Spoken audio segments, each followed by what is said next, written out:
that you can together as a couple. Now, let me start with the lady. I think I didn't do anything wrong, did I? By introducing the man first? No. We are because in Uganda they say ladies first. No. That does not apply. Okay. In marriage, we are one. Oh, it doesn't we are matter. one. Yes. Oh, that reminds me. Let me ask you a question. This one, equality in marriage. Yes. How do you understand it? Like, is the woman equal to the man, or the man is the head? How do we get it? Okay. Taking us back to the beginning, at onset, when God created, in God's creation, you realize the first person God created was Adam. And when God created Adam, and Adam thought it was not enough gift to him. He couldn't find a companion. Okay. So in God's goodness, he thought of creating Eve as a helper to Adam. So in one way, it indicates that, yes, men are supposed to be ahead by the nature of God, by the plan of God. But also as women, when we come in, we come as a helper. It doesn't mean it is about man and we have no room. Wow. We have equal opportunities to share, as a woman, as a man. Wow. But in God's own wisdom, a man is supposed to be a head of the family, as the woman helps. So I take that a man is supposed to be the head of the family as the woman helps. So if you're having challenges in your marriage or even challenge in your relationship as an engaged couple or as couples who are looking into getting married in future, this is the right show for you. Now, I'll get to you. Yes. How can couples communicate effectively in marriage? Okay. Of course, first of all, just to add a little bit to what my wife has said. Yeah, please do so. We look at, from a personal point of view, I don't look at my wife as a sub-human being, or I'm superior and then she's not superior. No, that's not how I look at it. She's just like me, except that God has created us differently in terms of how I look as a man. I'm created physically different. I have different responsibilities. She has different responsibilities, but before God, we are the same people. So that's very, very important, because there are some people who actually think that women are sub. So when they say the head, they think that a woman has no voice, a woman must not talk in the house, and the woman must always hear from the wife. No, that's not the biblical position. A woman was created to be a companion for a man, so they have to work together to make the marriage work. So in heaven, there is no marriage. Okay, before we start talking about this communication aspect, like there is this thing that men run away from: mentally intelligent women, women who are, let me say, independent, who stand for themselves, who are mentally strong-willed. So how do we help such people? Because you're saying that a woman is not less of a man. Some of those are because of, one is background issues, depending on how you are raised up. In some homes, the way the young girls are groomed is that they're groomed with an attitude. So when they grow up, there's a way in which they look at men. In some homes, it's the same to men. To men, the boys that are trained from their background, the way they look at things is totally different. But when it comes to the light of God and His creation, that has to be looked in the perspective of what the Scripture tells us. And I think that's very, very important. Thank you so much. So let's go into our topic. Yes, now the effective communication. Effective communication is very, very important. In fact, I was looking through, and there is a man who just said something about effective communication. I felt that the viewers need to hear this. Yeah, sure. And I want to read exactly what he said. He said that effective communication is the process of exchanging ideas, thoughts, opinions, knowledge, and data, so that the message that is being passed is received and understood with clarity and purpose.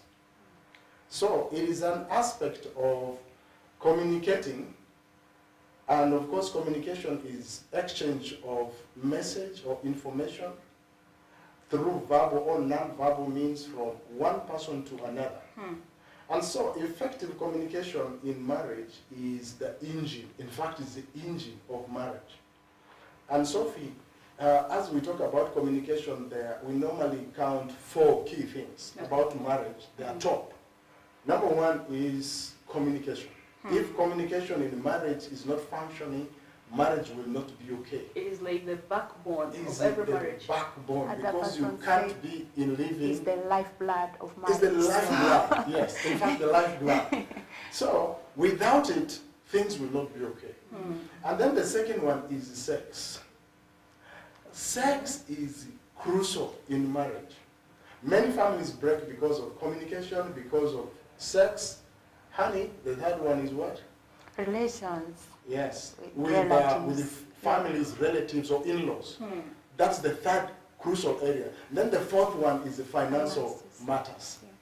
But what drives all these issues is communication. And the communication needs to be very, very effective. And how can that communication be effective? There are a number of ways, I think also my wife will add. Okay. But let me start with what I would call active listening. In a marriage, effective communication has to involve active listening. I'll tell you something, you'll laugh. I think my wife will also agree with me. Okay. That when you're talking with your wife and you're on phone, and then you say, yes, okay, she's talking to you, you're on phone. You're not a good listener. That's right. And there was a time I came home, I was doing something else, and my wife came and she needed to talk to me. I had my master's program, something I was attending to, I was responding to something online, there were a lot of things. So when she came and she wanted to talk to me, it found me caught up in these things, and then she began to talk. To tell you the truth, Sophie, I was not present.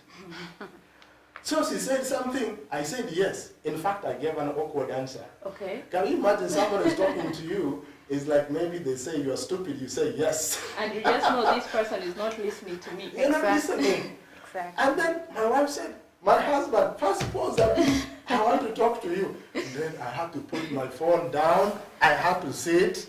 I said, I'm sorry, please honey, let's talk now. So active listening is a very important aspect for effective communication in marriage.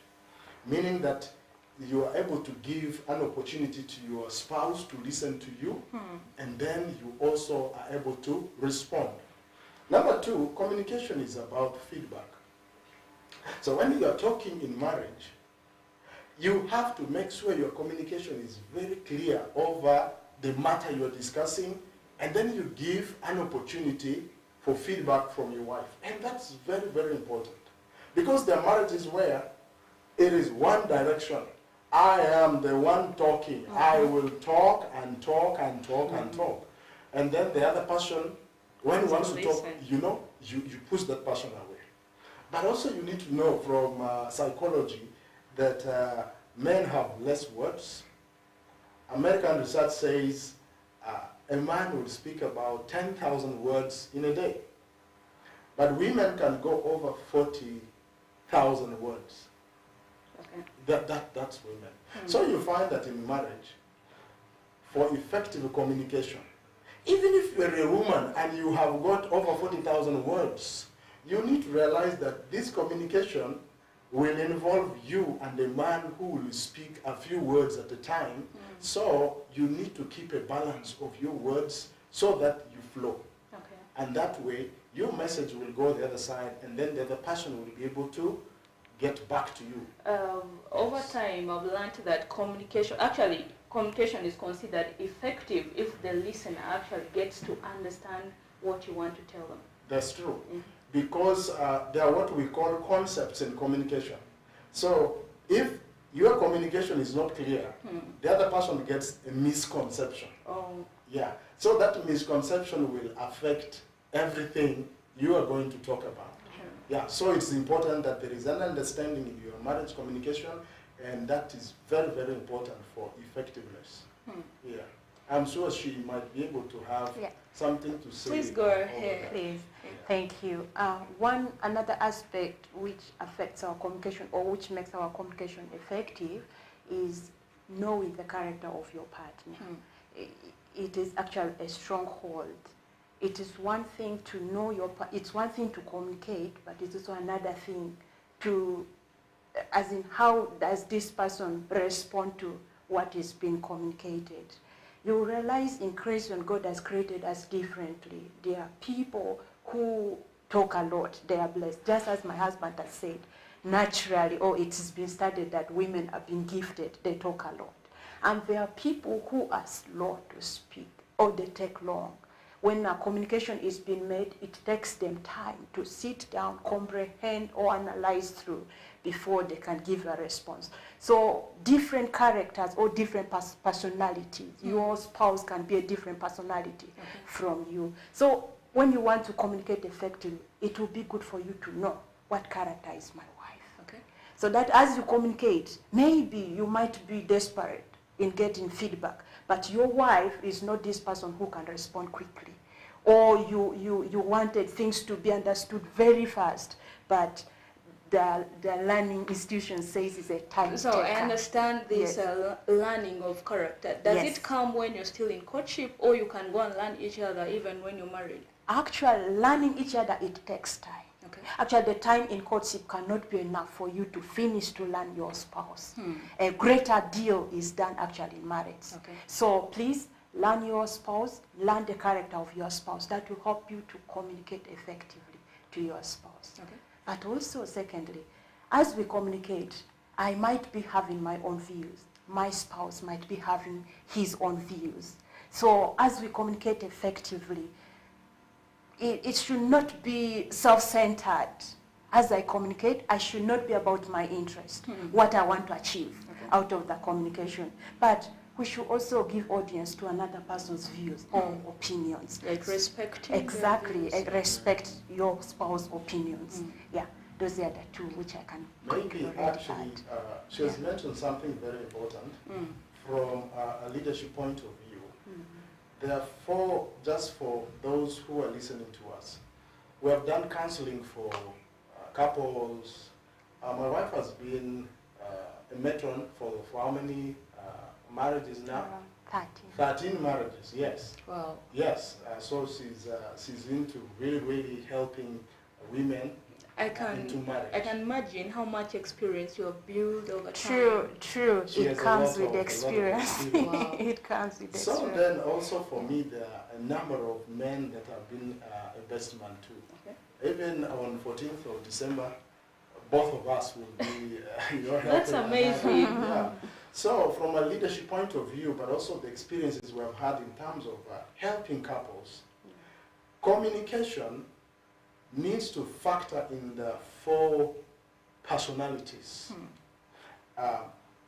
For our views, every human being falls within the 4 categories of personality traits.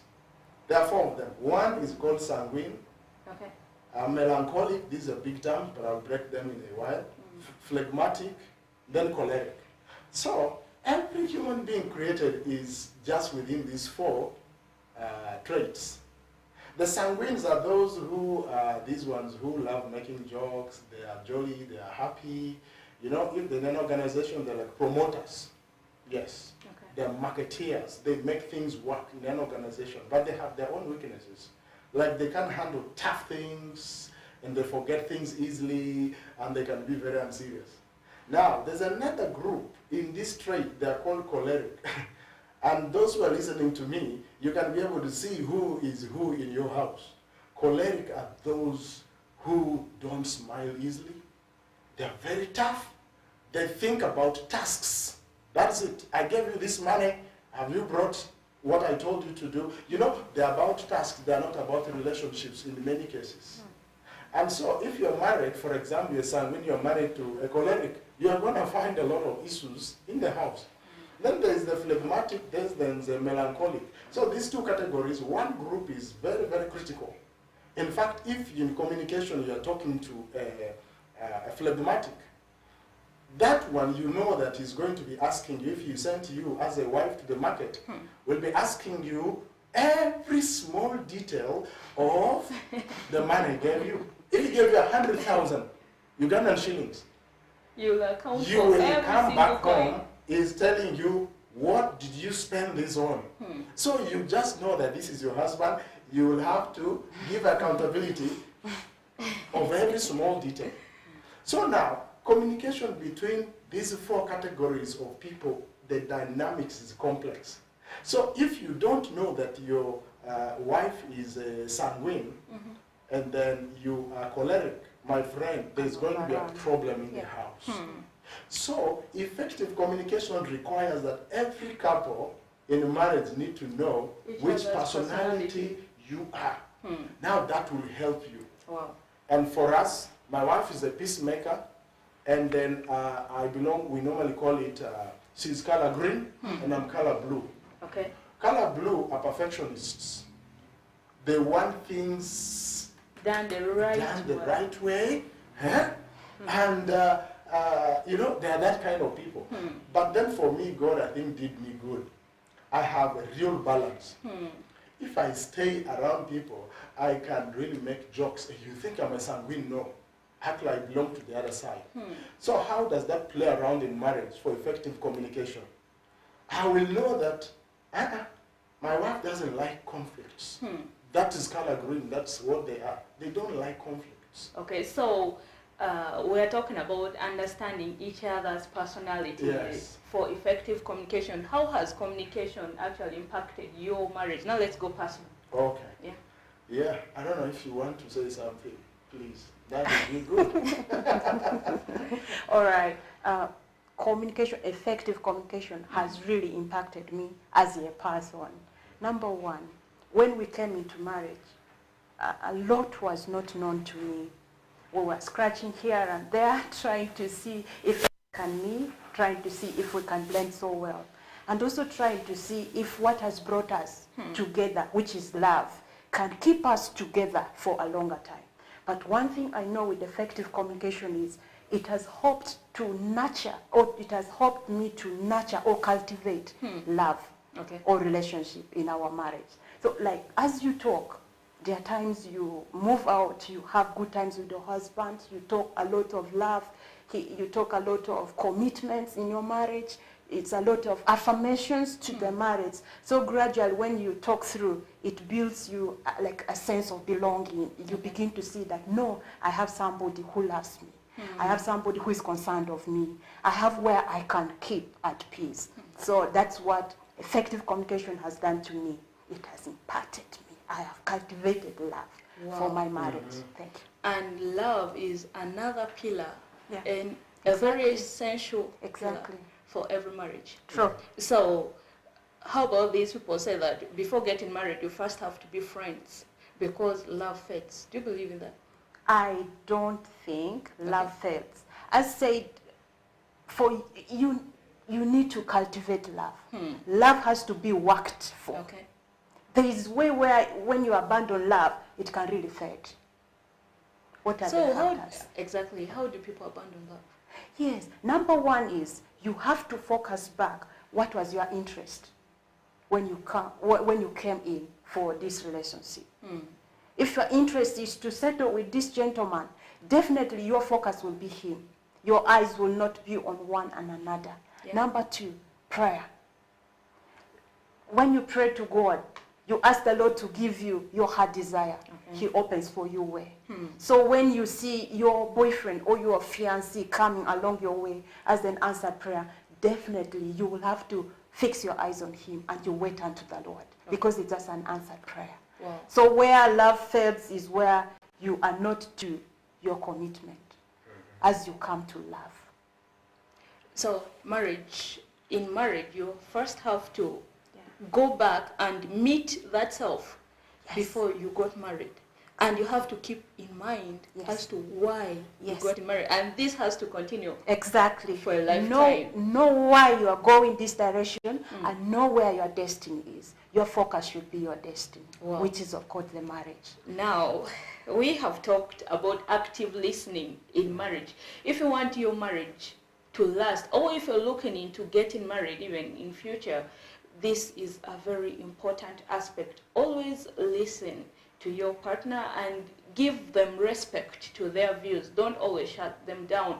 And then we will go into that, if time allows, later on, how media has impacted. Because these days, media is breaking a lot of marriages because you want to communicate with someone, but this person is busy, people carry work home, there is no time for the children, there is no time for the spouse, and you don't get time to discuss essential issues. Eventually, problems, unresolved issues, they accumulate and the marriage is broken. And also, giving time for each other to talk is very, very important, and knowing your partner's personality.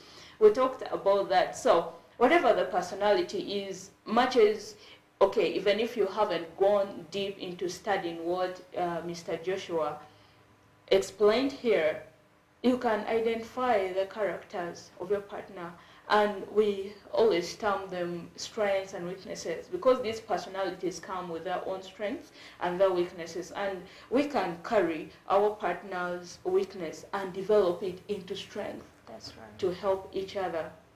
Now, we're going to have a short commercial break, but we are coming back to you in the next segment, and I would want you to give us a real-time experience where communication helped to solve an issue in your marriage. Let's have a short commercial break and we'll bounce back shortly. This is a Real Talk Show at West Nile TV. Stay tuned.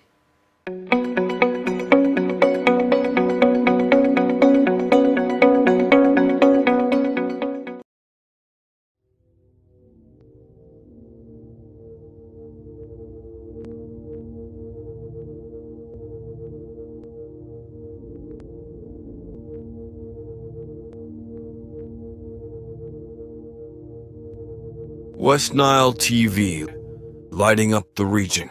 Ngalu, ngalu, ngalu. It's true what people say, that when I wash and you wash your hands with soap, we'll have less infections as Ugandans. After all, it's hands that handle money. It's hands that feed us. Hands that prepare soil for farming. Hands that we use to learn. And hands that we use for fun. When I wash and you wash, it means clean hands for all. So, wash your hands with soap and clean water regularly to keep away infections and disease-causing germs. This message is from the National Hand Washing Secretariat with support from UNICEF. Hey, Chichi! Go angula! Nsasula emyezi 3 n'empangula. Hey! Ha!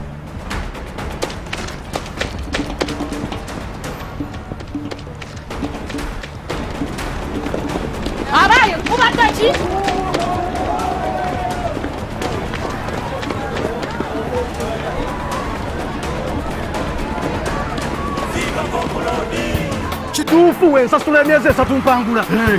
Subscribe for 3 months to any package of your choice, or grab an Azam TV kit and pay for 3 months and stand a chance to win life-changing rewards. Android smart TVs, fridges, motorcycles, and that is not all. You could walk away with free subscription or the grand prize of 20 million Ugandan shillings in cash. Yes, 20 million grand prize. Subscribe today and enter the draw. For more information, 031 2308 900 or visit any Azam TV dealer near you. Azam TV, entertainment for everybody.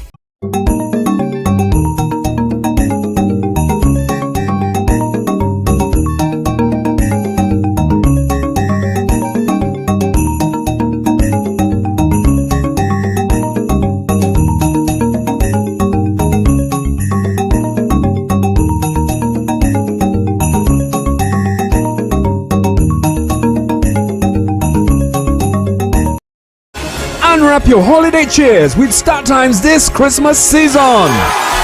Starting the 15th of November, simply pay your monthly subscription for the next bouquet and automatically enjoy content on the next higher bouquet, plus a chance to win exciting prizes. Your gift box contains variety of local entertainment and fresh shows, exciting cartoon and fun kids entertainment, mega superstars, local and international, a memorable trip to Spain to watch a La Liga match, And that's not all. Lots of prizes to be won, including ZTE Nubia smartphones with free 15 GB Airtel data. StarTimes gift that keeps on giving. Merry Christmas. This message is powered by ZTE Nubia. Better for all.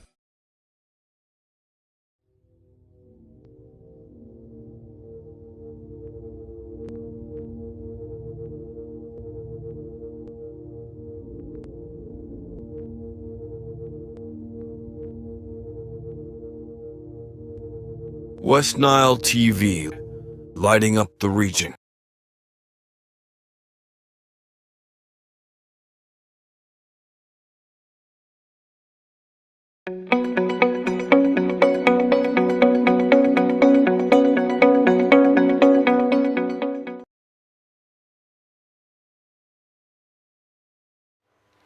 Okay, you're welcome once again. So far, so good.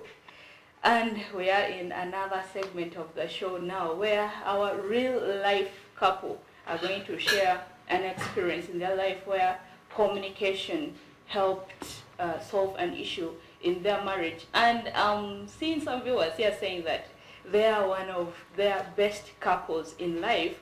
And I'm sure this show, actually, they are the ones who fit best for this show. So we're going to hear from them, and I know there is a lot that communication has done for them in their marriage. Let's listen from them.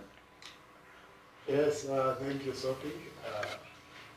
I want to share maybe one or two of our real life experiences where effective communication has greatly helped us as a family. And as you know that marriage is one of the best things.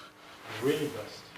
I don't regret my marriage, and I'm very sure my wife does not regret we being married. Marriage will always have challenges, and some of those challenges can best be solved by real effective communication. There was this time in our marriage, I think we had some of those maids who were helping us,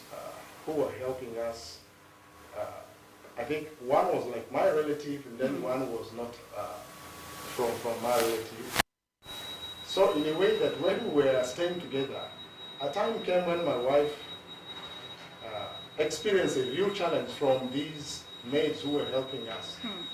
It was so serious that I think she thought the best was to go and seek help from somewhere else. And then we got to realize that actually the person whom she had first gone to blew up this information out of proportion. It was a very simple thing, but this person took it for something else. So when that information came to me, we had to sit with my wife. We began to talk and discuss what was the issue, and you had gone out to seek help from. And then we realized that that issue was perceived wrongly by this party who had received that information from. So we had to sit down, and from that time we agreed and began to say, I think for ourselves, we need to stick back the principles of effective communication. So that these issues that happen in marriage, we need to understand the best way to solve them. And to tell you the truth, my wife became so grateful that in fact, we began to say, oh, this was the early times of our marriage. Now, we need to learn the best ways to address these issues ourselves in the house. And from that time until today, tomorrow, Sophie, we have enjoyed our marriage. Wow. We have enjoyed perfect communication flow. And the second bit is the fact that in the organization, I make quick decisions.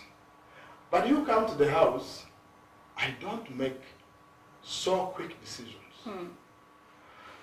Why? Because if my wife has raised some issues to me and we need to talk about them, I normally give it time, a lot of time to respond to them. And in most cases, if it is something that requires an urgent attention, I always ask God, how should I respond to her? So in a way that it then confines us to finding what is the best way I can communicate to my wife without hurting her. Now that for long has really been our principle and our way of solving issues in the house, whereby if there is a serious issue, we just don't play with it. No, we don't rush with it, we give it time.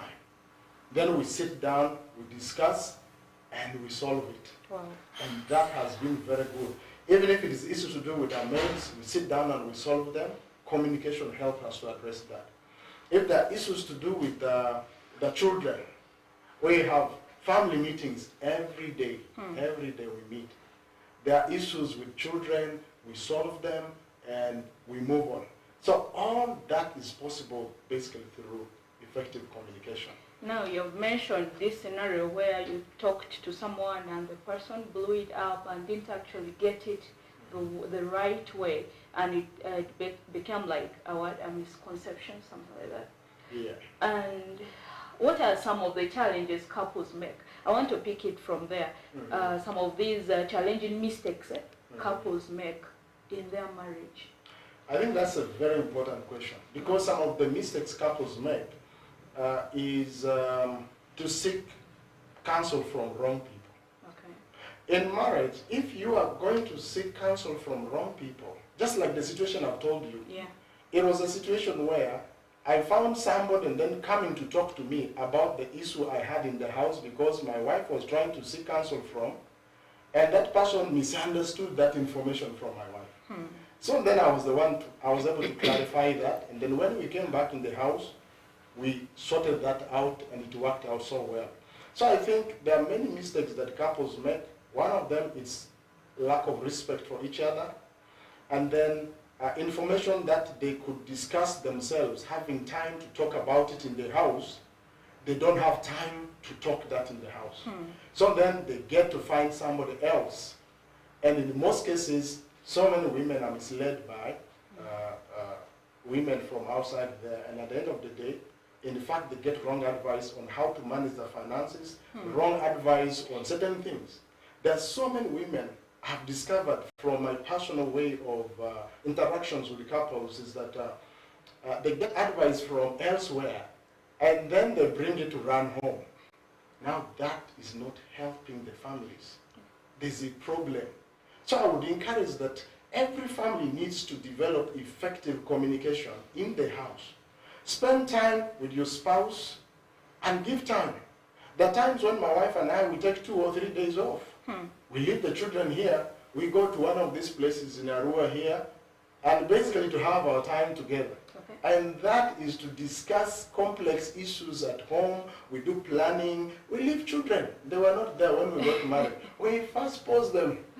And so when we discuss those issues, you find that issues don't accumulate. So number 3 is that some of the problems couples face is that they keep issues accumulating. Now they don't have issues to discuss them. Another issue piled last year, they didn't have time to talk about it. And they're keeping it at heart.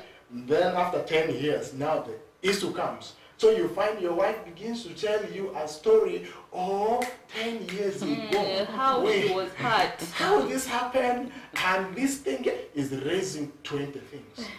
And the thing was just you were talking about a small issue. Now she has brought 20 things because you have not had time for yourselves to talk. So for us, we have avoided that. My wife is very, very good at initiating conversations home. She supersedes me over that. When there's an issue, she will say, my husband, now let's talk over this. Even when I have something to do, I'd say, okay, maybe let's talk about it in the evening or at night or at dawn, and you find that keeps us moving. So those are really grave mistakes that... So I see, let me call it taking your wife out as a very essential aspect of marriage. True. Is that where you go and you try to renew the vows? I wouldn't say renew the vows. Okay. Because the vows are here. In fact, they are here. This ring is a reminder that we made a vow to each other. And the reality is I don't take my wife for granted. Even if I'm out of the country or I go elsewhere, I know that she's my wife. Wow. In my brain, there's nothing. To tell you the truth, when we got married, until we die, I don't think I have anything crossing in my mind that you could think of somebody else.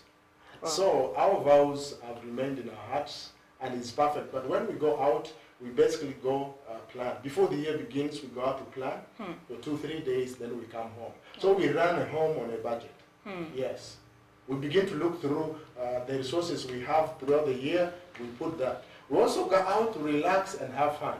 Okay. Yes. Just have some time and rest. Because sometimes you have been busy with the things. Yes. Now, just have time, you and your wife. And through that, then you get to hear from your wife anything you want to hear from her. Wow. Yes. Now, take time and relax. Have time with your wife or have time with your partner in case you want to get married to that particular one. And I still see giving in time to talk is very, very important. Now we're talking about marital conversations. This is different from communication in marriage because marital conversation is actually what brings in this communication in marriage. And thankfully, we have the lady who is so good in initiating conversations. Probably she'll be able to tell us how, maybe the techniques, how I can start it, because I see there are people of different characters. We talked about personalities. After understanding my partner's personality, how do I go about it? Because I don't know if these ideas of going out, if these ideas of solving issues, bringing them to the table and planning for the year are your ideas. So I will really need you to help us in that. The married, the ones who have stayed in marriage, the ones who are yet to get married. Thank you. It is simple to initiate conversation or to get in attention of your spouse, as in to communicate. Number one is, as we have said, it will be proper for you to sit down with your spouse and plan through how to carry on your marriage. And as he has said, one thing I wanted to chip in is to say, it is one thing to communicate, but it's another thing to manage our communication. Okay. Very important. That's how that scenario which happened to me actually happened. If your communication is being mismanaged, or if you don't manage your communication well inside the house, then it will be managed from outside. So one of the kind requests I'll make to anyone there listen to us is, please and please and please ensure you manage your communication, and ensure you manage it inside your house or in your bedroom. And one of the things they consider when you are resolving problems or conflict is your eyes should be on the forum you need for fixing your problem. Many people have gone wild, shouting out their conflict or their problems they have got in marriage, and it has caused alarm to the whole world. So my prayer or my counsel to you would be, ensure that you keep forum ultimately to you and your spouse. That will help you. So initiating a conversation with your spouse is very simple. One thing, as my husband has mentioned, is don't pile issues. When issue comes, ensure you talk it out with your spouse. As simple as that. I have felt hurt about something my husband has done.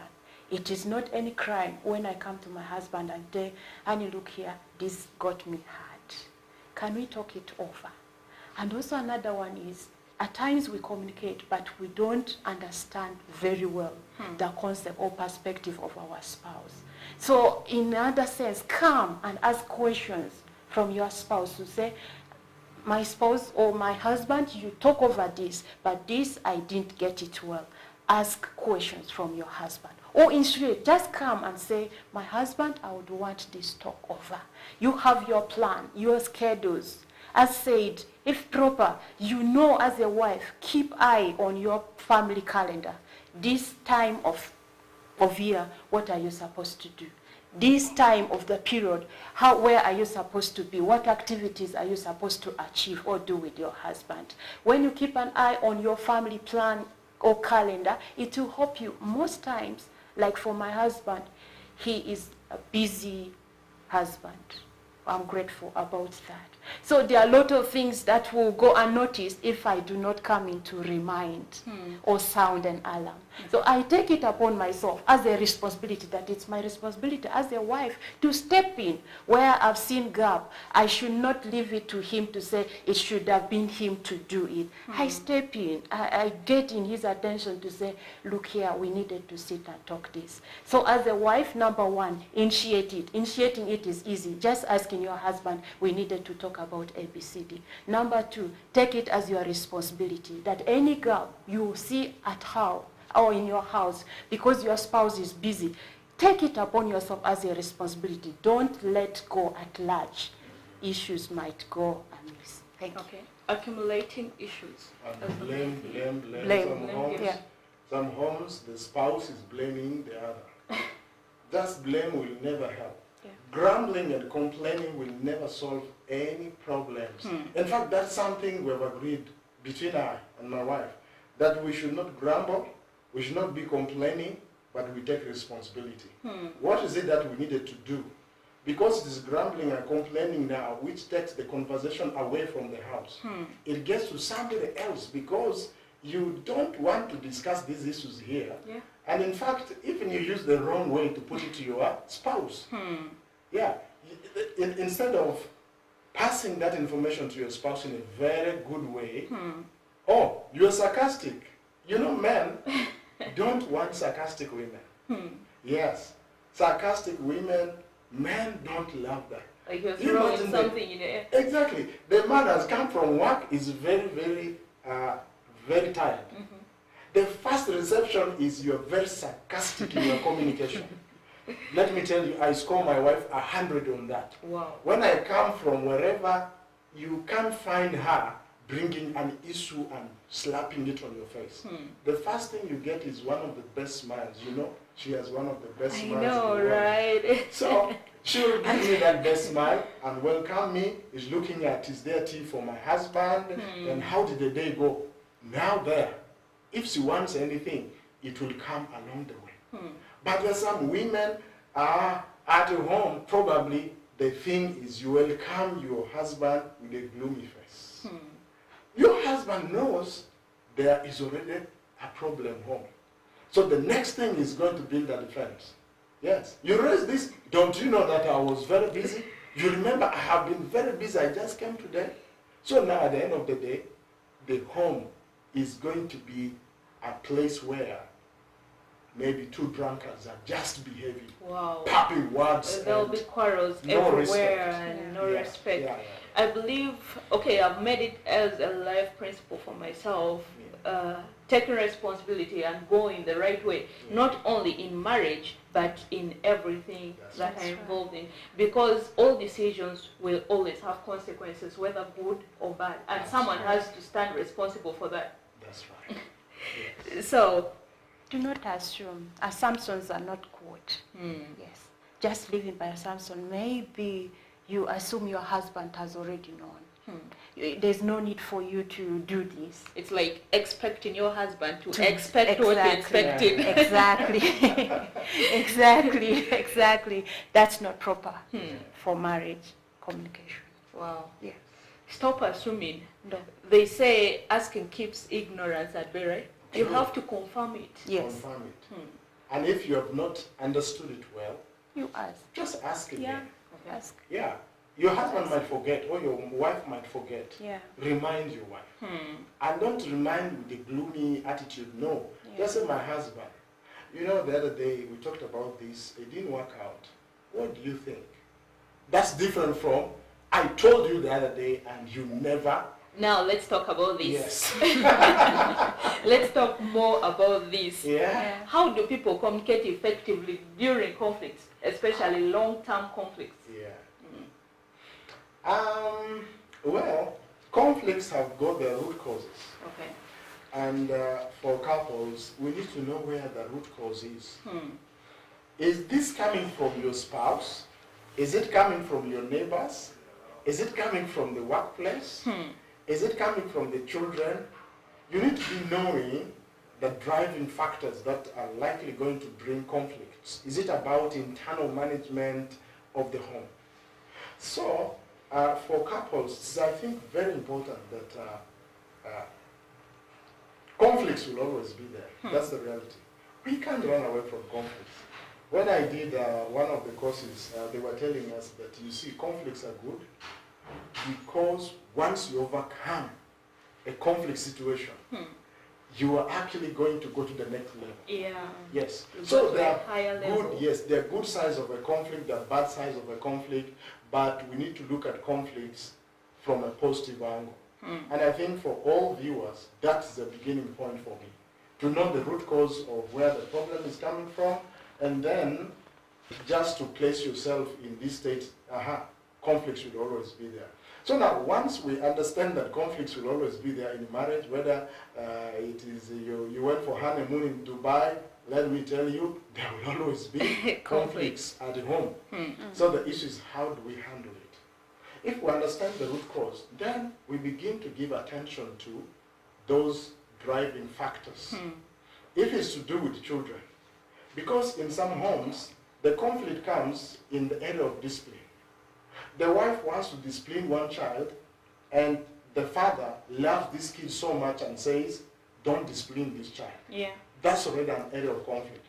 For us to have overcome that in a simple way, when my wife is disciplining a kid, I come and I repeat the same words my wife is saying.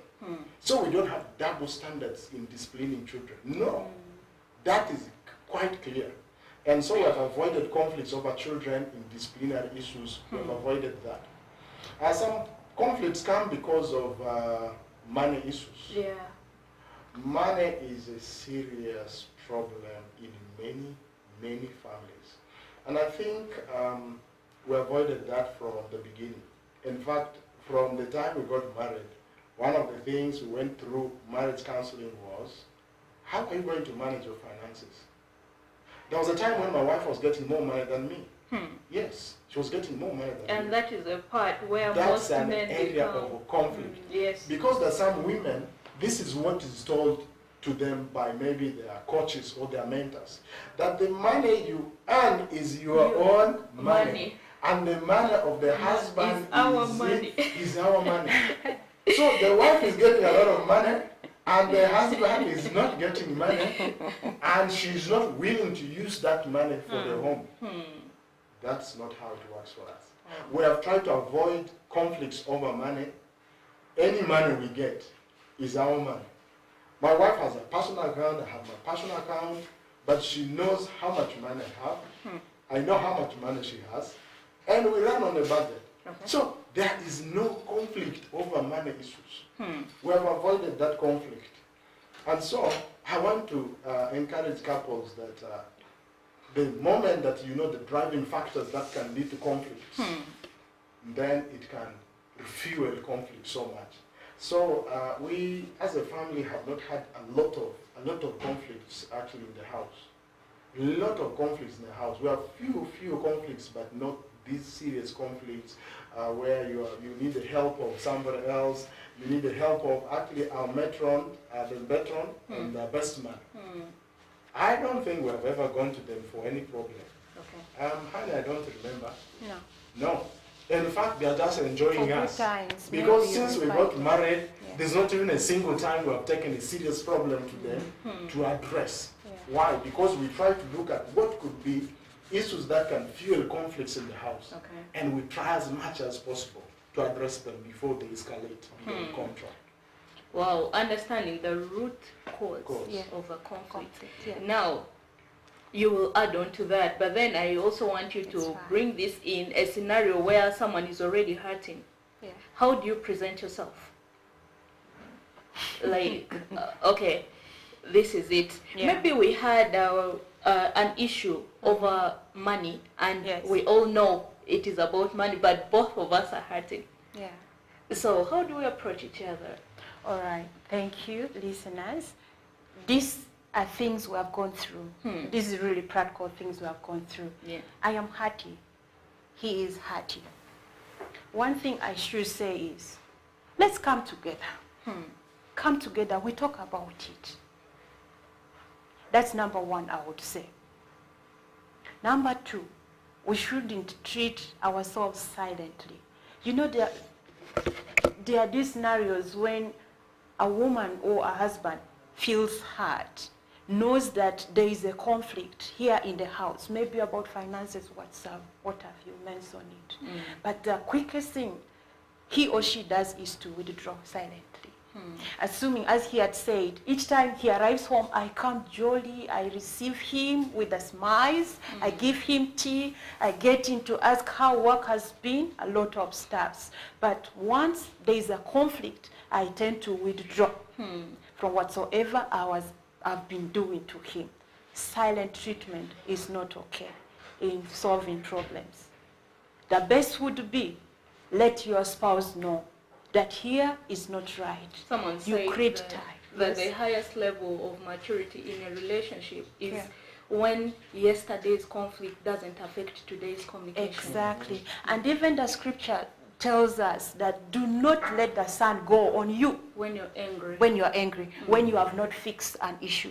When you are taking offering, leave your offering or leave your offerings, come back and fix an issue that you have not fixed. That applies in marriage. Do not pile issues. We have said it again, but a lot of these, they cut each other or they enter in each other. When an issue is, come openly, seek for audience, seek for opportunity to talk it over. Do not treat your spouse silently. Do not withdraw. Do not give up. As I'd said again, I'll repeat, it's your responsibility. And also again, at times we blame a lot. An issue comes, you begin to take sides. You begin to finger point. It is your wife. It is the fault of your husband. That will not help.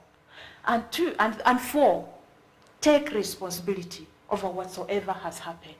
When you have realized a conflict, you have sat down, you have dug through what the root cause is. The best thing you should do is to come openly to say, if at all I have realized I am the one in fault, I should come openly and say, my husband, here I have wronged.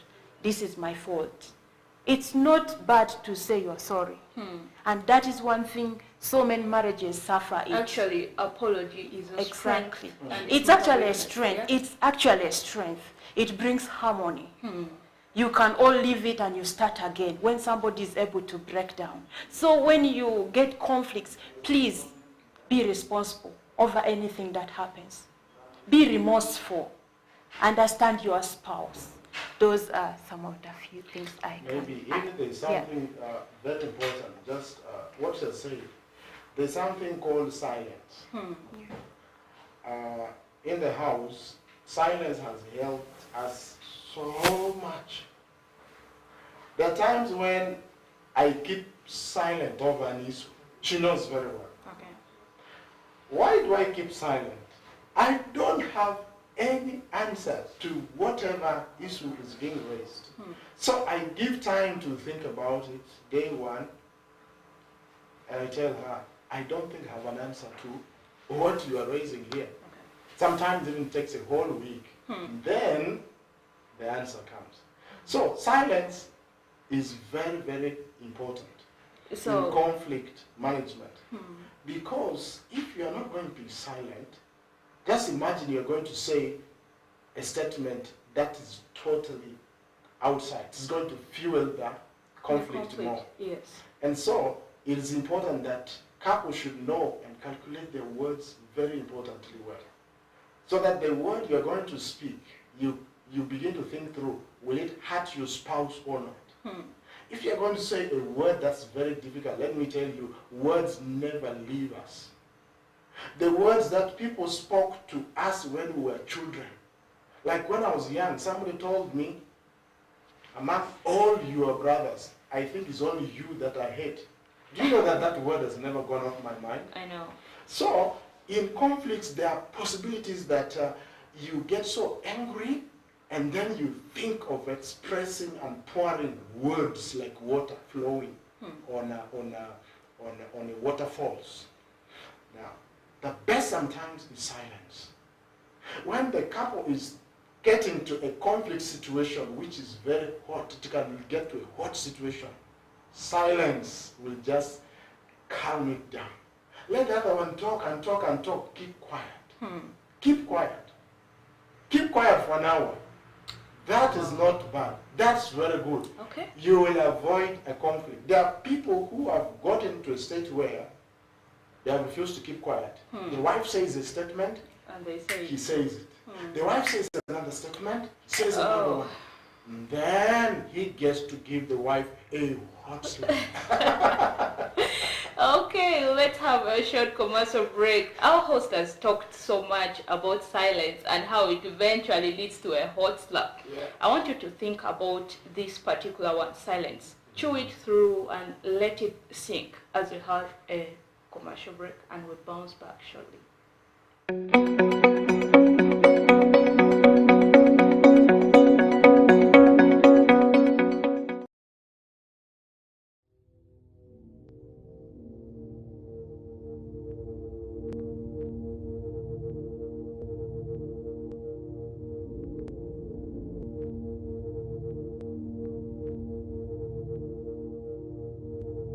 West Nile TV, lighting up the region. It's true what people say, that when I wash and you wash your hands with soap, we'll have less infections as Ugandans. After all, it's hands that handle money. It's hands that feed us. Hands that prepare soil for farming. Hands that we use to learn. And hands that we use for fun. When I wash and you wash, it means clean hands for all. So, wash your hands with soap and clean water regularly to keep away infections and disease-causing germs. This message is from the National Hand Washing Secretariat with support from UNICEF. Echichi? Nsasula emyezi 3 n'empangula. Ha!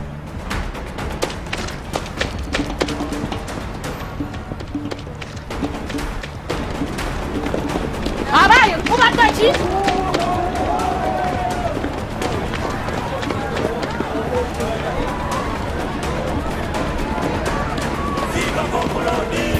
Kituufu ensasula emyezi 3 mpangula. Kituufu. Subscribe for 3 months to any package of your choice or grab an Azam TV kit and pay for 3 months and stand a chance to win life-changing rewards. Android smart TVs, fridges, motorcycles, and that is not all. You could walk away with free subscription or the grand prize of 20 million Ugandan shillings in cash. Yes, 20 million grand prize. Subscribe today and enter the draw. For more information, 031 2308 900 or visit any Azam TV dealer near you. Azam TV, entertainment for everybody.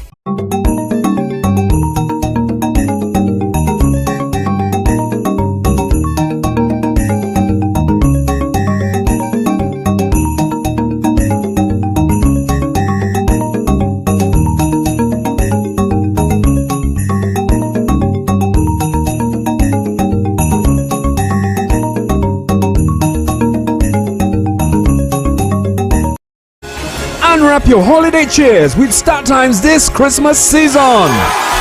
Starting the 15th of November, simply pay your monthly subscription for the next bouquet and automatically enjoy content on the next higher bouquet, plus a chance to win exciting prizes. Your gift box contains variety of local entertainment and fresh shows, exciting cartoon and fun kids entertainment, mega superstars, local and international, a memorable trip to Spain to watch a La Liga match. And that's not all. Lots of prizes to be won, including ZTE Nubia smartphones with free 15 GB Airtel data. StarTimes gift that keeps on giving. Merry Christmas. This message is powered by ZTE Nubia. Better for all.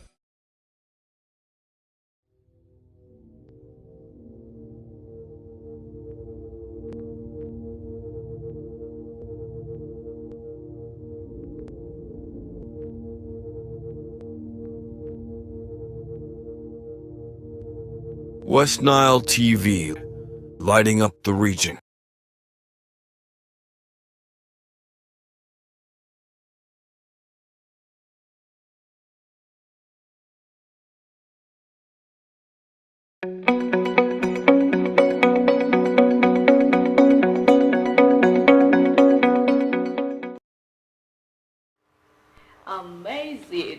Amazing communication in marriage is what we are talking about today in the Real Talk Show, and you're most welcome to join us. If you have just tuned in, This is West Nile TV, channel 477 on Star Times Uganda, channel 0073 on Zuku Satellite, and channel 369 on Azam TV.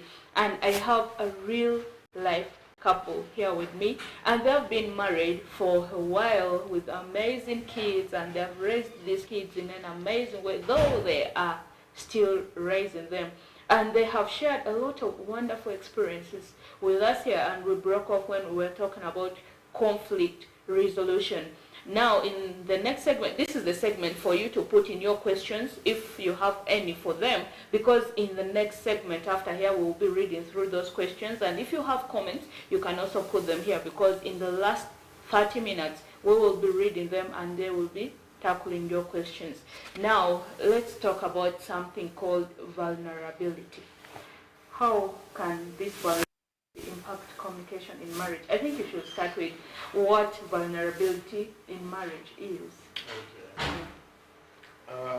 Vulnerability is a state of you being yourself, the real authentic you, and you make it known to others. And that's what it needs to be very important. Why do I say that? When man sinned, we live in a sinful state. So, no one is perfect. In fact, from the right beginning, God didn't want this to be, but we're in a state where things are not normal. We're in a world that is turbulent, a lot of things. So, we then realize that the world has been influenced by so many factors. One of them is sin. But the second aspect is we are who we are by background. For example, maybe you are from one of the best villages, and that's it. And if you are going to get to a place where you're interacting with people from maybe town or city or urban areas, if you don't know who you are, then you'll begin to pretend that actually you are not from a village. Yes. So there are people who pretend in one side they are somebody else, at another time they are somebody else. And there are people during courtship, and when they were relating, they gave their spouses a different view of who they are. Now when they come inside, they're totally different person. So when we look at vulnerability in marriage, we need to be authentic. Just be who you are. If you're somebody who makes jokes, that's who you are. That's how you'll be in the house. Like I like making jokes. That humor aspect, it is the same me. If you see me elsewhere, I make jokes. You see me the same way making jokes with my wife and children. You know, and make fun and all that. That is what vulnerability is. So, how can vulnerability help in effective communication? Just knowing that you are not perfect. Your spouse may have weaknesses. And it's not good to hide those weaknesses. That's where vulnerability is very important. If you're somebody who forgets easily, just tell your spouse, or to tell you the truth, for me, I forget easily. So then your spouse knows that when he's dealing with you, you are not somebody of details. Yes. So your spouse will then know how to live with you and communicate with you, who is not very, very good in details. That's going to help. If your spouse has some specific weakness, and vulnerability means you make it known to your spouse in the house, and so that your spouse does not take it something to blow it out of proportion. People normally say, don't wash your panties before the public. Now, that is what some people do.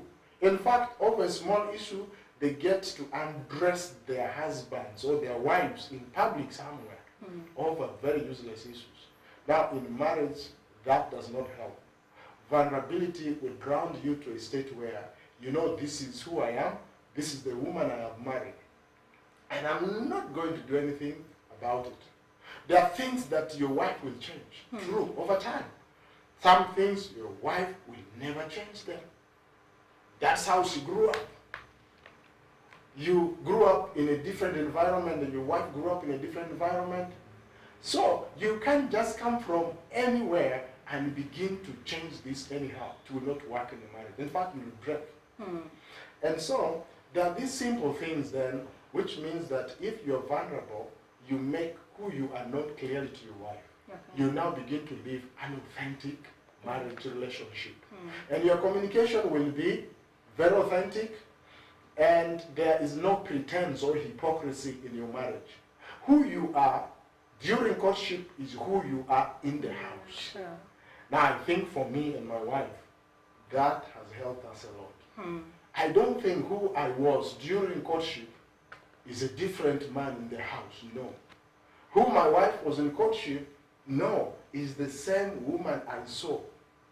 And in fact, one of the things I saw from her was that she would not tell lies. True. My wife doesn't like telling lies. You just know that she will tell you the truth. I knew that from day one when we began to have our relationships. Two, I knew she loved me. She really loved me. Even if she had no money and beeping power, she would first finish that on me. Yes, then I can call back and we converse. So I saw her genuine love, and when we got married, to tell you the truth, I never saw her change. So I see it's the same woman I married. It's the same woman in my house today. And so, if there are any weaknesses, then you just make it open to you yourself. This is my area of challenge. Maybe as a man, you don't know how to spend money. Yeah? You blow money anyhow. To tell you the truth, in the house, women are the best in managing money. Come to my house. My wife knows how to manage the resources of the home. And the smaller details, I don't need to get into them. And she knows that very, very well. But we have understood the wavelength at which we operate is we know each other's strengths, we know each other's weaknesses. Now that makes us to communicate at the same wavelength. So I think that's how vulnerability will help us. So it's just being authentic. There's actually no need to hide who you are, because if someone is to marry you, let them marry you the way you are. The way you are. Yeah. And that's an identity issue. True. Yes. And I always say, like, couples going to share their marital issues out unnecessarily. Okay, let's call it painting the partner in the names of healing. Yes, painting them black in the names of healing. And this has caused a lot of in-laws to hate the one. Actually, if I'm the woman, my people will not like my husband. Exactly. And if it is my husband telling his people about me, they'll not like me. Forgetting that my husband knows me more than his people. And he may forgive me, but his people will not forget what he has told them. In fact, over a small issue, you may conflict, and there are some people, they just, especially women, they will take this issue direct to the in-laws. Now the in-laws will think that you are mistreating their daughter. Yes. Now that will never, never help your marriage. You will 1-2 days, you're back with your wife on the same bed. You wait. Your in-laws have in their mind, on this date you mistreated the daughter, you wait. They will accumulate, they keep that somewhere. Another year, oh, you mistreated her again on this. So there's no need. And what has helped us is, in fact, she will confess this to you. Yeah. And she will tell you how they call me at my in-laws. Okay. My in-laws really love me. Because we have tried as much as possible to live exactly who we are. And these small issues, if they're there, there's no need to blow them out of proportion, then you take the in-laws. So, married people, if you're there, let me tell you, that will not help you. Because at the end of the day, you'll have got ulcers, you'll develop a lot of problems, and nobody will help you. In fact, your marriage will begin to break, and if it reaches the final breaking point, you'll be vulnerable. Tell me if you'll get another woman better than this one. And that's the conception many people have. They think that they're going to get another woman better than this one. That should not be the mindset of a Christian, no. Okay, do you have something to add in regards to that? And I will need you also, okay, after adding it, I'll need you to bring in the aspect of emotional connection. Yeah. So, you can add something on to what he has said, and then you help us explain how this has impacted. Okay, not really a lot to add. Okay. One thing is only be yourself. Be yourself. Don't live a double standard life. A different person outside home, a different person inside house. Even a different person as you are still growing or as you're still dating, and a different person as you have married. Be yourself. You are the best husband. You are the best wife. As he said, there can never be a better husband, a better wife. So please, what you have is the best.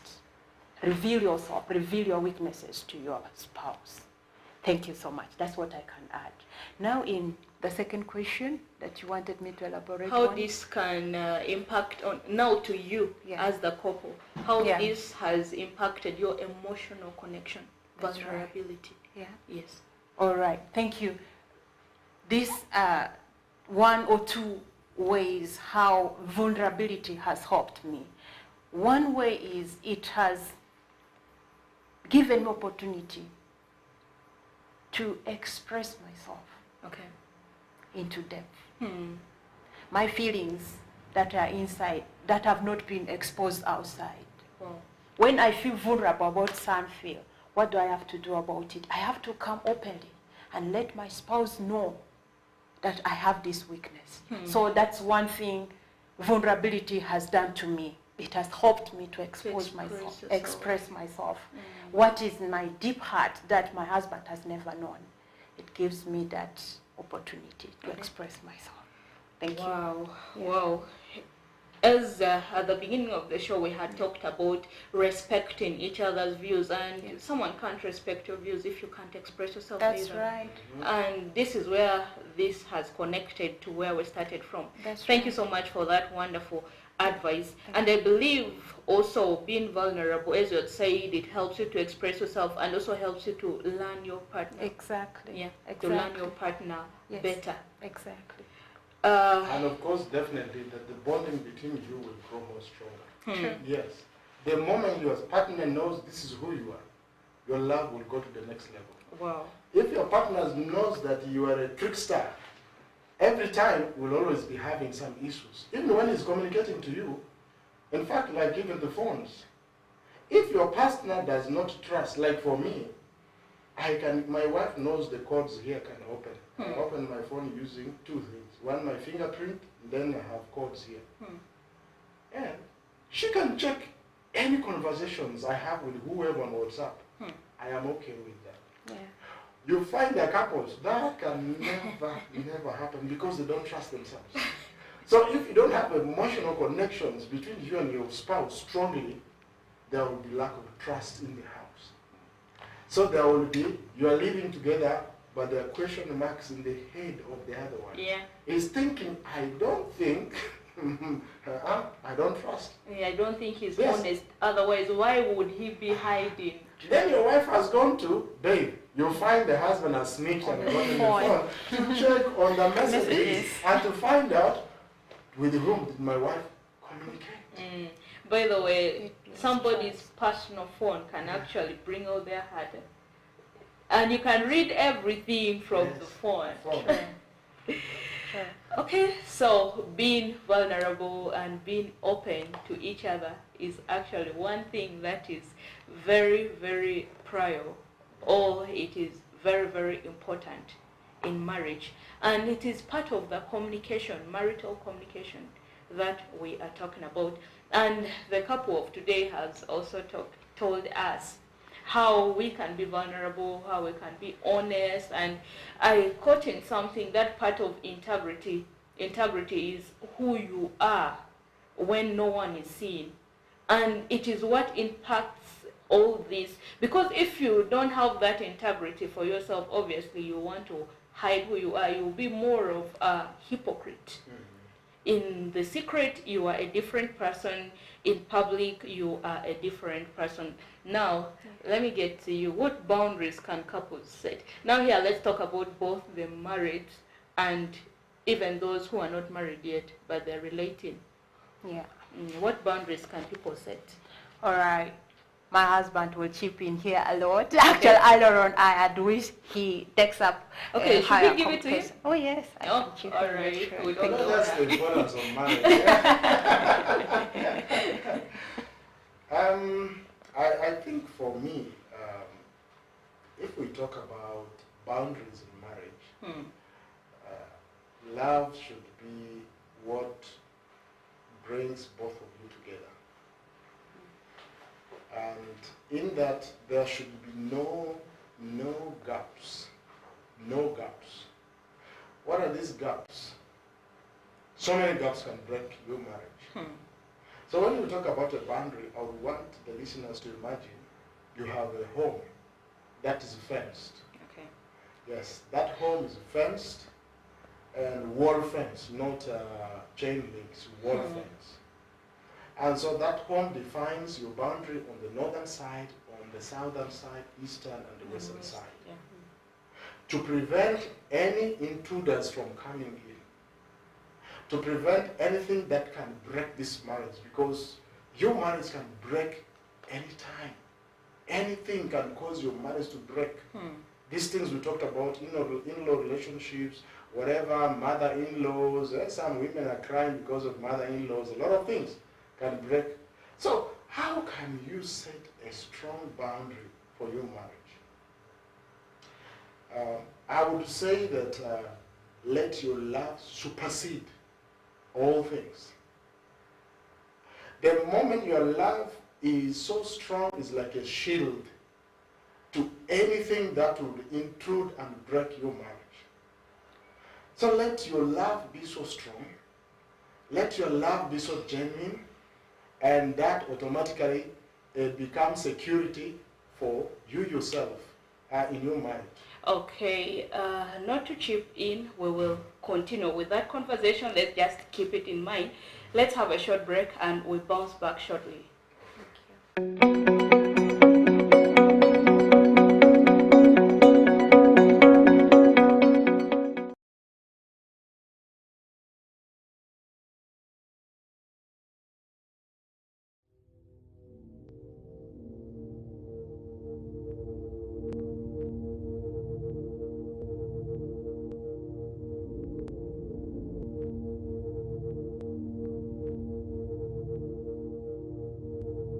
West Nile TV, lighting up the region. It's true what people say, that when I wash and you wash your hands with soap, we'll have less infections as Ugandans. After all, it's hands that handle money.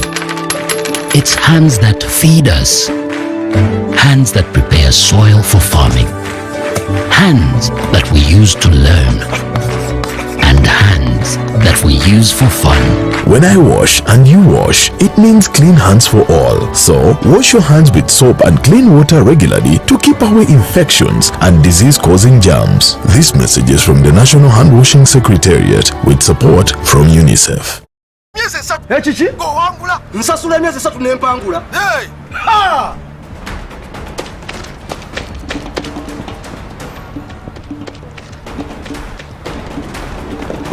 Abaye, ubatoki.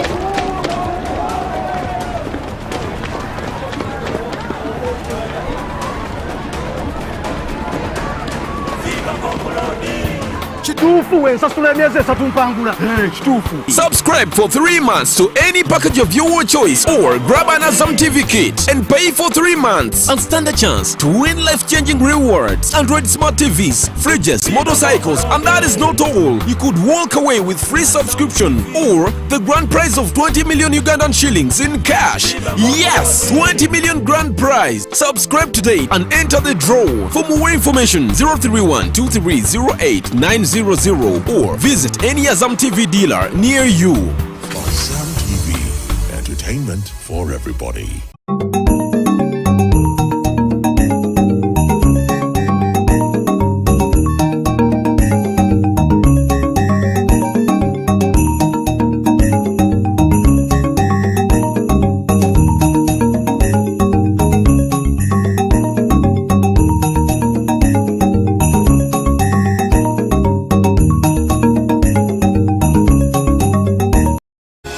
Unwrap your holiday cheers with Start Times this Christmas season.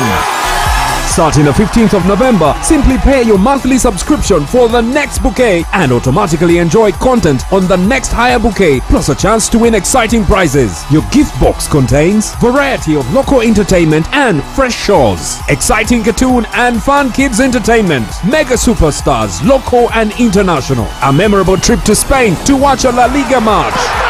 And that's not all. Lots of prizes to be won, including ZTE Nubia smartphones with free 15 GB Airtel data. StarTime's gift that keeps on giving. Merry Christmas. This message is powered by ZTE Nubia. Better for all.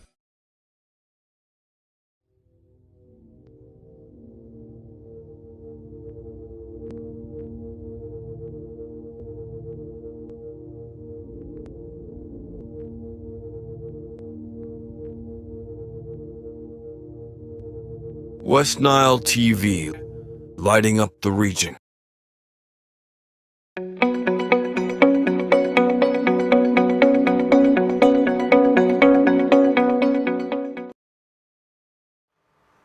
Welcome back from that short break, and we are back in the final segment of the Real Talk Show of today's episode.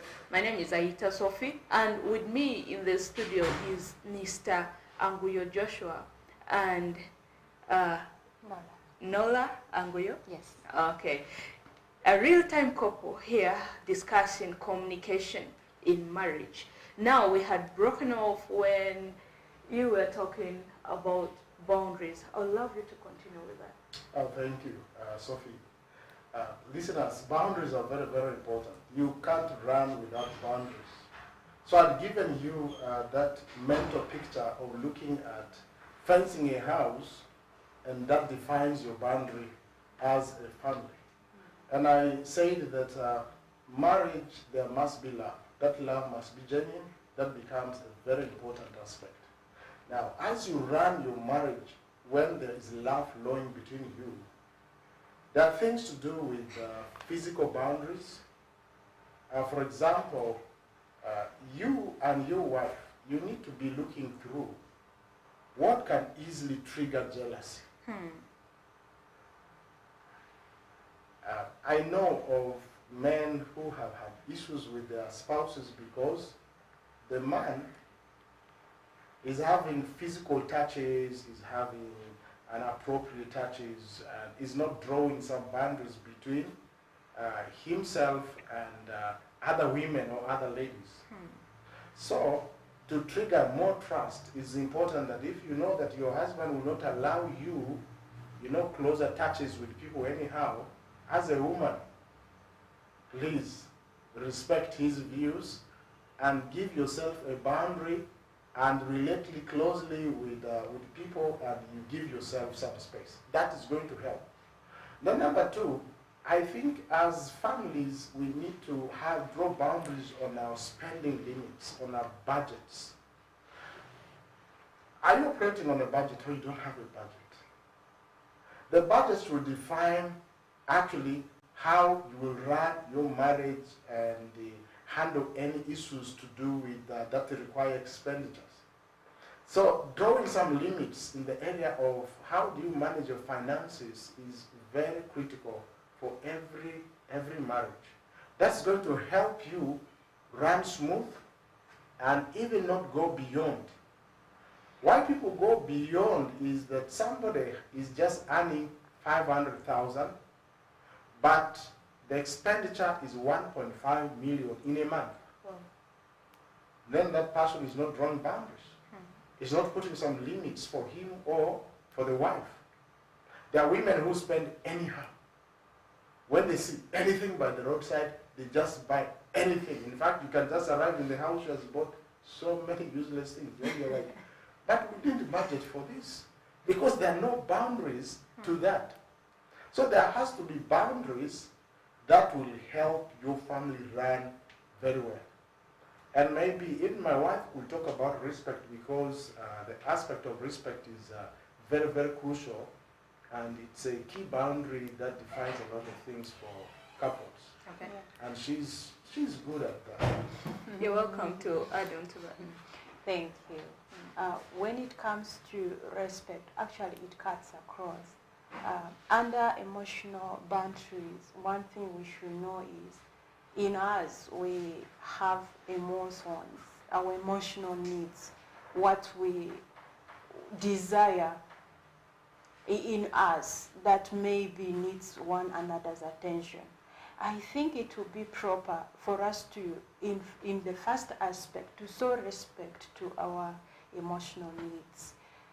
And some of our emotional needs can be affected by one circumstances, as in what you get yourself in at times affects us, psychologically but also emotionally. So it will be proper that in an essence you get a challenge with your emotional needs. It will be proper to sit as family, dialogue through, or look into it that this is where we can bring understanding to each other. But also, as we had said before, when we communicate in our marriages or as couples, I am entitled to my opinions or my perspectives, whereas also my husband is entitled to his opinions. So one of the boundaries we need to come up with is, do I respect the views of my partner? That is proper. Or I need to hold it back. When something is hearty, I have no option. When I voice it, I'm going to be like sat down. I'm going to be stopped from saying it. As a result, I die with pains in my heart. Or it is good to challenge, by the way. It's good to challenge our opinions or our different perspectives. But it is one thing to first appreciate somebody's opinion, to also buy the ideas from the opinion, and then you tell the person, look here, there's a better way of doing. We do that a lot with my husband. I've always come up with my own thoughts, my own ways of thinking. It should be done ABCDs. But he has always appreciated me for whatsoever I've brought forth. And then he begins to guide me. This is okay, but you know what? We could do it ABCD in another way. So we can challenge, but a bigger boundary has to be towards respecting our views or our opinions in marriage. Now, both of you have talked about something. Mr. Anguyo said that you have to set boundaries around yourself and have space for yourself against other women, so that you have to know what triggers jealousy in your partner. And then you are also talking about respecting each other's views. And just a common societal thing here, if you are free with your wife, or your wife knows everything in your phone, then people go up to the extent of communicating with other people using the spouse's phone. Yes. And I understand that is part of that's part of trust building. And then also what you just said, respecting each other's views, people term it as controlling. What do you say about that? People say, like, okay, literally, they say the wife is now controlling the man, or the man has fixed the head in the pocket. Yes. I would really not agree to that assumption of people, as in say your husband has, or you have pocketed your husband's head in your pocket. He said something important, that at creation, God was not about alleviating one and bringing one down. It was about a neutral position where both of you have a share, have an ownership. So in marriage, it's about having ownership. Your wife or your husband is entitled to everything that you have. And by the way, one of the ways we show respect is when we respect our spouse with our belongings, whatever we have. He talked of, at one point, the Lord blessed me. I was working with an NGO. Literally, I was earning a little more salary than him. Yes. And through that, God helped us to do 1 or 2 or 3 things. Imagine I had felt big or reserved, or I become bossy. That wouldn't have helped. But the point I'm bringing here is, just know you have an ownership in whatsoever you are doing. And so at times it's also good for us to sign like an example. Some people do whatsoever they do out of ignorance. They would love to do it in the best way, but they cannot get opportunity to do it in the best way. So in your community, what are you doing? If literally I get somebody who meets me with such a concern, I have pocketed my husband's head in my whatsoever, I take that as an opportunity to speak truth to that person. Their best practices in life. One is in financial management. Bring your finances in pool. Discuss it through. In honesty. In honesty. Yeah. Attach responsibilities to your finances. Let it be what you do together, not in isolation. I am very sure if I do this not in isolation, my husband will have my full support. He will give me a defense to say, this is not it. We are just trying to impress our family, and we're just trying to own responsibility in our family. It's not that my wife has pocketed. But also, as he said, love is important. When there's love, the scripture says love covers multitude of sin. Then if somebody is bringing an issue against you or your spouse, the love that you have for your wife will overshadow. Even if you're the wife, the love you have for your husband will overshadow. Because love doesn't keep a record of Exactly. Exactly. Even if it's concerning your relatives, why should you keep it? I mean, if it is not profiting, why should you keep it in your heart? Why should it be your focus? Release, look forward. And of course, the issue of pocketing the head of the husband is a common phenomenon in African setting. Are there reasons for that? The reasons is that if you're a wife and you don't like and love the husband's people, that's an issue. Okay. So that people will see that, okay, you block resources. Your husband will not help anybody from your in-laws. Okay, it becomes worse when he was helping them before you came in. So then you have come in, you don't love your in-laws, there's no way you support them, whatever it is, that becomes an issue. So when you really love each other, some of those things are triggered because some people, when they pay a lot of dowry, then they say, okay, from now onwards I have nothing to do with my in-laws. So a lot of factors trigger people and sort of resentment. So somebody will now not be helping the other party. The other party will now turn on the wife. The problem is because the wife has pocketed the husband's head. So I think we need to be genuine and as much as possible show love to your in-laws. Have no problem with your in-laws. Don't have problems or just fall into problems with your in-laws. The reason why I'm called the firstborn on the other side is just because of that. We don't have real conflicts over any issues with in-laws. We have respect for one another. And so that's a real serious boundary that helps to stay within limits, confined within love. It's actually very hard in today's age finding the lady's family calling the lady's husband as their firstborn. It is not easy because these days many young women are having issues with their husbands, people, maybe the mother-in-law, the father-in-law. We've got incidences where sisters fight a lot, and I think all these can be avoided. It's true. Now, let's talk about something else to you, madam.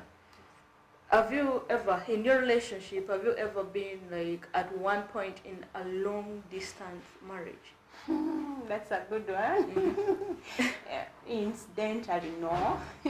Okay. No, we have not been, except for a few days, really. Not a month already. 1 month, yes, 1 month. The longest I've been away from my wife is 1 month. It's 1 month.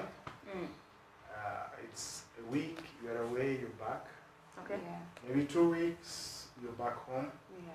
Yeah, but it has not really been that either I've gone away for 1 year or whatever. No, it has never happened. So I take that as a privilege, you guys, right?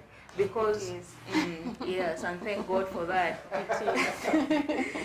Because for some couple, the wife works somewhere far, Sure. and the husband works somewhere far, and they're unable to meet. Most especially if one party is in the force. True. And this time when people are getting to come back home, maybe for the public holidays, the intensity of the work actually increases. And they can't go anywhere. So I would want us to talk about that. Much as you have not really been involved in that, but I know you can have some intellectual advice for people, how people can keep communication in long distance relationship. Let me start with you. And I think there are some specific areas. I told you we do a lot of counseling for couples. Yeah. That has come in a number of ways. Okay. Recently, we actually talked to a couple that's about to get married to begin to streamline things. Why? Because the wife, it means that the wife would be working maybe over 600 kilometers away from the this man. husband. Then we began to say, you're going to get married and you'll be away from each other. How will that feel like? And I don't think that's something God intended. Yes. I don't think that's what God intended. Marriage is supposed to be intimate. But there's, along the way, there are people, we call them empty nesters. Okay, that's a big term in marriage. What are Empty nesters are this couple that have already finished raising their children, and the woman is already in menopause. You know, that kind of couple is different from these young couples who have just gotten married and they are staying far apart. Okay, I'm just thinking about my parents now. So the temptations are going to be so much for these young couples. So for young couples, try as much as possible. We had to discuss with this couple. We said, no, it means begin to work a transfer so that you get closer to your husband. Be closer. It's better. Your husband is in Arua, you're in Koboko. Over the weekend you come and you go back. You know, this is an easier distance than where you are maybe too far away. Too far away, the distance too much. 1 year you are not going to meet.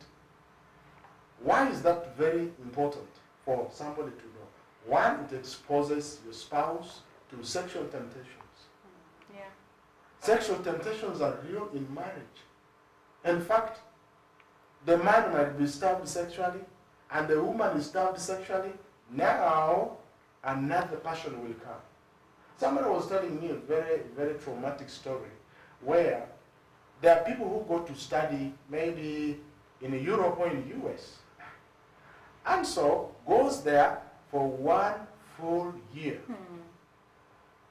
and then finds another man who left his spouse in Jamaica or somewhere, and they have met. They will agree, my friend, my husband is not here, so let's stay together. They will say 1 year together and then gets back. I mean, that's not good.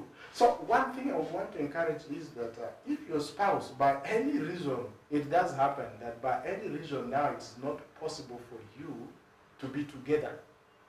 As you begin to work your processes of coming to live together, guard against those temptations I'm talking about. And then, how can your communication be? Number one, set time every day. If you live in a place of network, talk to your wife and the children every day, every week.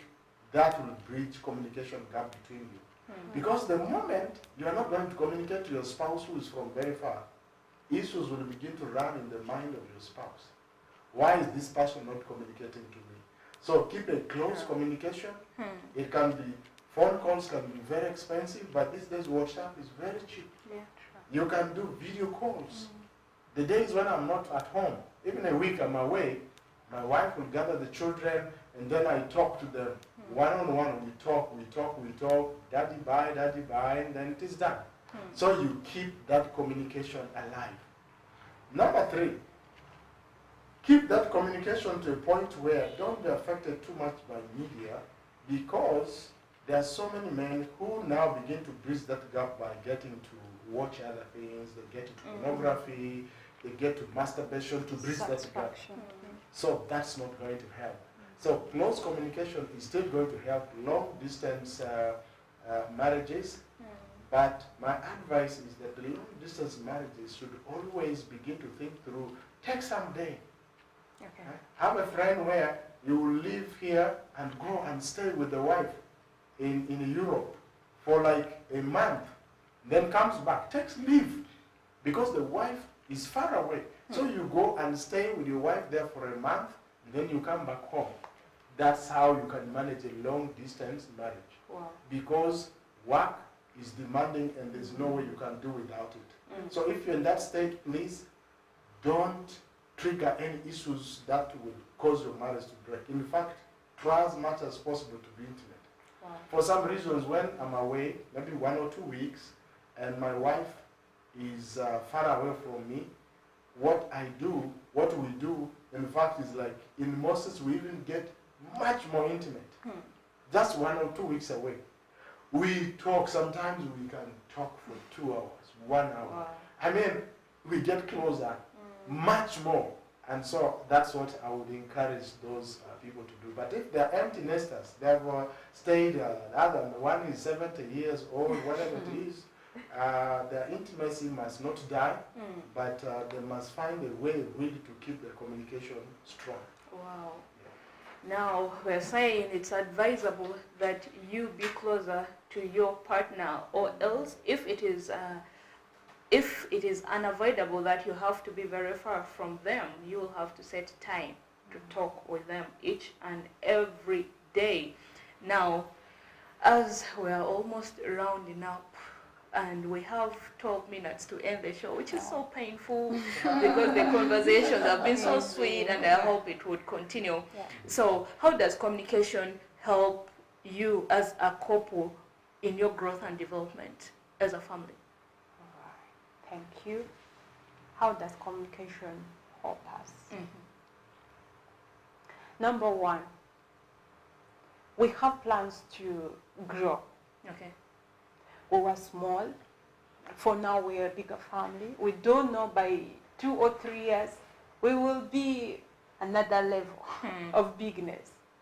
But then, when we communicate, through our communication, we begin to develop skills, how we can first manage communication in our house very well. But as I said, we are expected to reach out. As said, God has helped us to minister with so many people.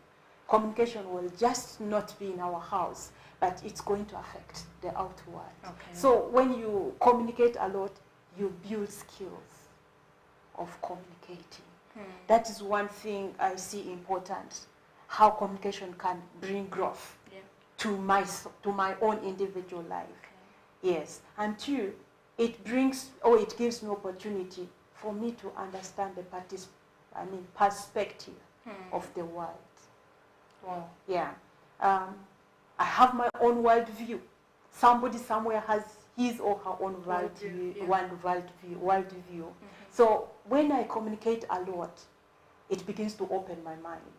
When I develop skills of communication, eventually I'll begin to develop an understanding how some other person views the world, how some other person manages life. So that's one of the 2 things I can say for now. Wow. How communication can help me to grow as an individual.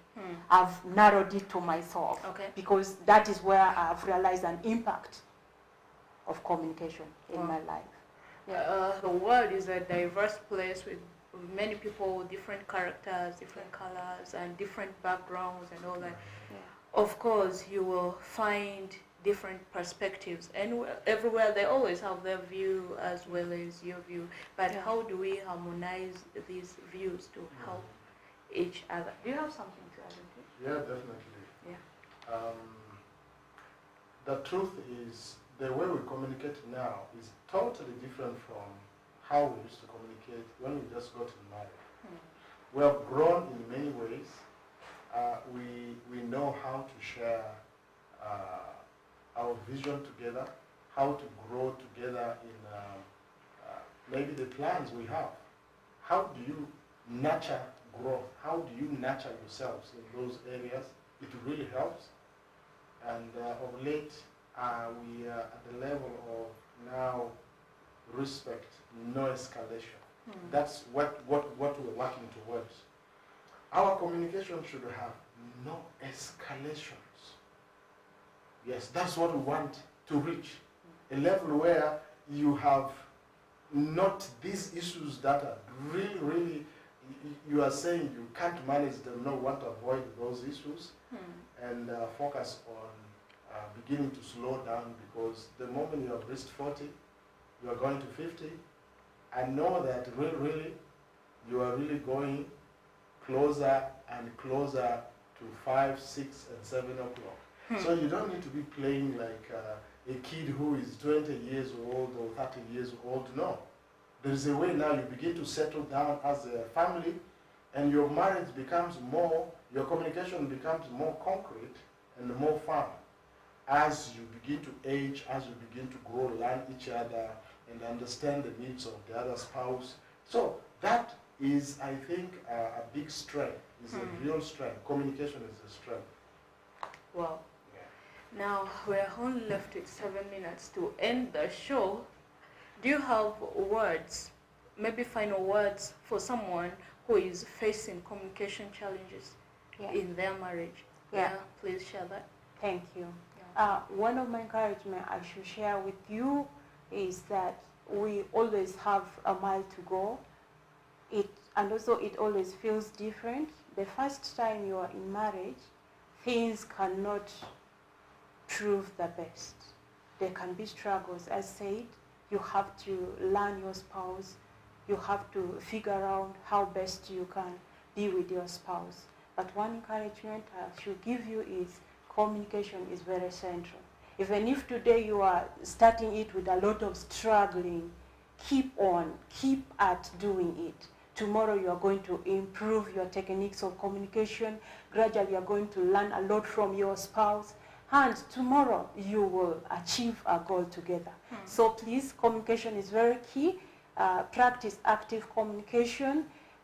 Ensure you give feedbacks for your spouse. Set time to talk your issues when you have conflicts. And above all, let love be in center of your communication. Thank you. Yeah, you have heard from her, the superwoman, the one who has the nicest smile. And for you. Okay, and how you appreciate each other as couple always matters. Prioritizing your partner also is very, very important. And before I go to you, I wish we would really have some time to talk about how communication has impacted marriages in the digital age. And also parenting styles. You talked a little about it, how a parent want to discipline and the partner comes in and all that, and pampering children in a way. So, but we will have time for that. True. Do you have final words? Final words, but allow me maybe in a minute to say something in the digital era. Okay. So many parents have just let children do anything they want. When we were getting married, we agreed that my wife and I would not have a television in the house until when we feel we should have it. Okay? That was a principle, because we realized that if you have a television in the house, you have children, they might be taught by the television. So you need to devise a means to set time for children to watch something and you lock it, or there needs to be a way. And then two, many parents just allow their children to do anything with your phones. Come to my house. Even if I left my phone 1 week on the table, no, none of my kids will take it. You ask my wife. None of the kids will touch it. So my advice to us in the digital era is that there's a lot of screen time, which takes away the attention of parents from connecting with their children and their families, and the couple and the wife. That's a real problem. Let's try to find ways to overcome that. It's possible. And my last words probably might be to younger couples and those who are intending to get married. Many young people want to get married, but in their courtship, they are talking useless things. What are they talking about? Words like this. I love you. You know those love languages. I love you more than a monkey loves bananas. You are the super glue of my heart. Those are the words they talk. And they forget that when you are going to get married, those words will mean nothing. And they leave the real issues of communication. How will we communicate in marriage? How will we solve conflicts in marriage?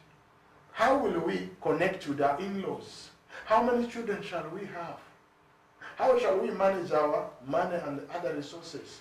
Those are the real issues we should be discussing when we are relating.